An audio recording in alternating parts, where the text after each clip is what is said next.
الو معاكم محمد من ماري، وده أول فيديو من خماسية.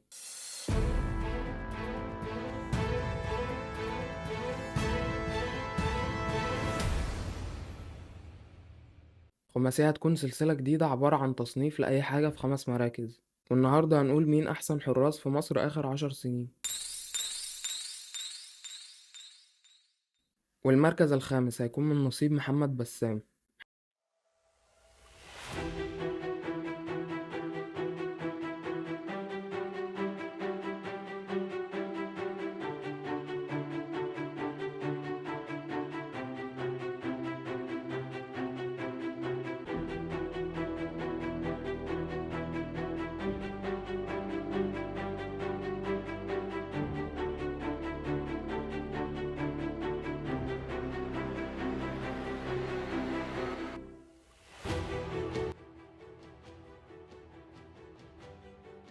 محمد بسام حاليا هو حارس نادي سيراميكا كيلوباترا، وعامل معاهم أداء ممتاز من 2022 اللي هي السنة اللي فاتت، ومسيرته كلها قبل سيراميكا كانت في طلائع الجيش 2009 وهو عنده 19 سنة. وفي فترات كتير كان مترشح للنادي الأهلي قبل ما يروح سيراميكا، بس الصفقة متمتش. وبعيدا عن إن محمد بسام ملعبش لأندية كبيرة أو جماهيرية، لكن بتصدياته العالمية قدر يلفت الأنظار ليه، وأغلب الناس تعرف مين محمد بسام وكانت تتمناه لفريقها. والمركز الرابع هيكون من نصيب شريف إكرامي. الزمالك الآن ما هو الهدف الذي يبحث عنه نادي الزمالك؟ هو تصويبة قوية، ولكن شريف إكرامي يطير على طريقة عباس بن فرناس، يركب الجناحين ويطير. الله عليك يا ولد، الله عليك يا ولد.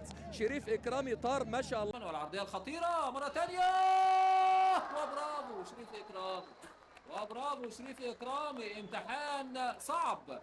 هذه العرضية للداخلية وضربة راس مرة ثانية، وتألق رابع لشريف إكرامي في كورة صعبة جدا ومركونة صعبة، وتألق غير عادي. شريف برافو. ممكن كتير مختلف معاه إن شريف إكرامي يكون موجود في الخماسية دي، بس قبل أي كلام خلوني أقول لكم مسيرة شريف إكرامي الأول، وبعدها أقول لكم ليه هو موجود في الخماسية. شريف إكرامي طبعا من ناشئين الأهلي بسبب والده كابتن إكرامي، حارس عظيم وهيبقى موجود معانا في خماسية مختلفة إن شاء الله. المهم شريف إكرامي لعب مع الأهلي من سنة 2003 لحد 2005، بس ما خدش فرصته لأنه لعب في السنتين دول 5 ماتشات بس، وبعد كده راح لنادي فينورد نوتردام الهولندي من 2005 لحد 2009، وبرضه ما خدش فرصة لأنه في المدة دي ما لعبش غير 7 ماتشات معاهم. وكان راح في 2008 إعارة لنادي أنقرة غوجو التركي، بس المهم ما لعبش معاهم خالص. وفي 2009 يرجع شريف إكرامي لمصر من جديد بس لنادي الجونة، وفي 2010 ينتقل شريف إكرامي من الجونة للأهلي عشان يثبت نفسه ويقدم مسيرة عظيمة مليانة بطولات وإنجازات، بالرغم من التصديات الغلط اللي عملها شريف إكرامي، لكن الحلو اللي عمله كان أكتر بكتير من الحاجات دي. فشريف إكرامي شايل الأهلي كتير. في 2020 تنتهي مسيرة شريف إكرامي مع الأهلي بانتقاله البيراميدز اللي لسه مكمل فيه لحد دلوقتي، بس مقدمش لسه معاهم حاجة من اللي قدمها مع النادي الأهلي، ويمكن استقلال بعض الناس بيه دلوقتي وعدم اعترافهم بموهبته بسبب انتقاله البيراميدز والحساسية اللي موجودة بين الأهلي وبيراميدز. والمركز الثالث هيكون من نصيب من جنش. فاروق، عبد الرحمن فاروق، جنش. يا سلام يا جنش. محمود جنش يشيل اول ضربه، وجنش وكأنها يدوب من على الخط يطير جنش بسرعة رد فعل. جنش اللي كان بطل الكاس في 2000. رمزي خالد هو اللي داخل، محمود جنش مسك الثانيه. يا سلام يا جنش، يومك يا جنش، يا حلاوتك. الكرة ثابتة عالية، حذاري جنش، اوه يتألق. بعيدا عن شخصية جنش المستفزة اللي أغلب الناس مش متقبلاها، لكن شخصيته دي ساعدته كتير إنه يشتت الخصم اللي قدامه، خصوصا في ضربات الجزاء اللي كانت العامل الأقوى في مسيرة جنش، اللي بدأت في 2008 مع النادي الأولمبي. اللي مش عارف، النادي الأولمبي هو نادي في اسكندرية بيلعب في الدرجة التانية دلوقتي. المهم كمل جنش معاهم لحد 2011، ومن هنا بدأت الرحلة الأقوى لجنش مع نادي الزمالك، وسيطرته ال5 مواسم على كأس مصر، وفي ماتشات كتير كان هو نقطة التحول للزمالك بسبب التصديات اللي كان بيشيلها وضربات الجزاء اللي كان بيصدها. وقدم مسيرة ممتازة مع الزمالك لحد 2021 عشان يروح لفيوتشر إعارة وبعدين يشتروه في 2022، ولسه لحد دلوقتي جنش مكمل مع فيوتشر وبيثبت إن هو لسه موجود، وكان السبب الأقوى لتأهل فيوتشر لنهائي السوبر المصري بتصدياته لضربات الجزاء. وبكل جدارة يستحق جنش يكون موجود معانا في الخماسية. والمركز التاني هيكون من نصيب محمد الشناوي. لعبد الله ياسين، باصه بعينيه خطيره، منطقه الخطوره، عمر بسام والصدع. الله عليك، الله عليك. بيرقع دي كرة مرة تانية عند ماوة، دي تسديدة أرضية وهيبعتوا فرصة كبيرة جدا. خطير سريع حسن علي عدى حسن والصدة حلوة محمد الشناوي يتألق أعزائي المشاهدين. أكيد كلكم عارفين الشناوي، سواء بسبب استمراريته وتألقه مع النادي الأهلي أو تألقه مع منتخب مصر.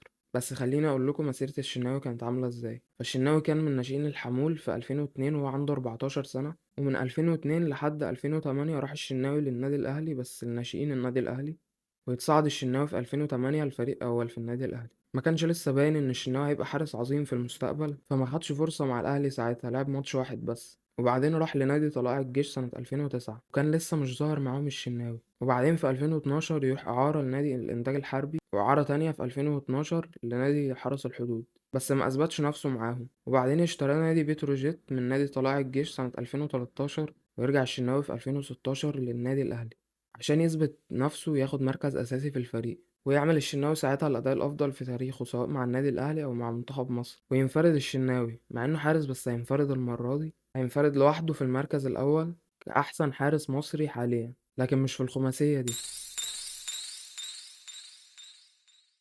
واللي الخماسية دي هيكسبها عن جدارة هو عصام الحضري.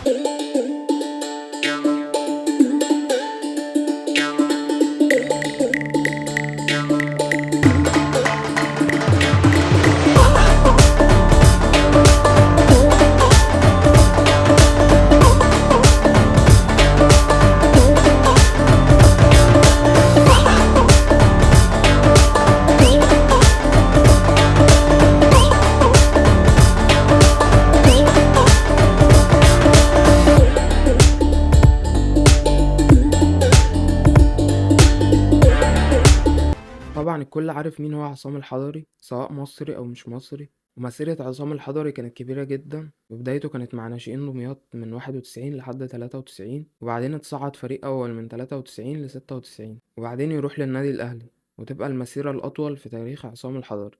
فالحضري يلعب للأهلي من 96 لحد 2008 بعدد ماتشات 304 ماتش. كان متألق مع النادي الأهلي والجماهير كلها بتحبه، وكان شايل منتخب مصر لحد الغلطة الأكبر في مسيرة عصام الحضري اللي لحد دلوقتي هو لسه ندمان عليها، وهي هروبه من النادي الأهلي لنادي سيون السويسري في 2008. بس ما طولش كتير بره لأنه رجع مصر تاني في 2009 بس للإسماعيلي، وكان نفسه يرجع الأهلي تاني بس النادي الأهلي ما بيفتحش بابه لحد باعه. المهم الحضري ما طولش معاهم، لعب معاهم موسم واحد لحد 2010، و2010 راح عصام الحضري للزمالك وما شاركش غير في 4 ماتشات في موسم واحد. وبعدين راح 2011 للمريخ السوداني ولعب معاهم المدة الأطول في مسيرته، بس مع النادي الأهلي لعب معاهم 92 ماتش. كان راح في 2012 للاتحاد السكندري بس لعب معاهم ماتش واحد بس، كان راح إعارة. وبعدين راح لوادي دجلة في 2015 لحد 2017، وفي 2017 ينتقل الحضري للسعودية بس مش للنادي الأهلي السعودي، لأ للتعاون، ويلعب معاهم موسم واحد بس عشان يرجع للإسماعيلي سنة 2018، ومن الإسماعيلي في 2019 لنادي النجوم اللي بيلعب في دوري المصري الدرجة التانية دلوقتي، ويلعب معاهم 3 ماتشات، ودي بتكون نهاية مسيرة حارس مصر الأعظم من الحراس اللي اتواجدت آخر 10 سنين. فالحضري كان هو كلمة السر في بطولات كتير كسبناها بالأخص مع منتخب مصر لحد اعتزاله، فضل حارس عظيم. وكده تكون خلصت خماسيتنا النهارده، استنوني في خماسيه جديده، وقولولي في الكومنت خماسيتكم للتصنيف ده ورأيكم برضو في السلسله دي، ولو عجبتكم اعملوا لايك وشير، ولو حابين تشوفوني تاني اعملوا سبسكرايب، ولو عايزين تشوفوا مقتطفات من حياتي الشخصيه هتلاقوا تحت لينك الانستجرام. سلام.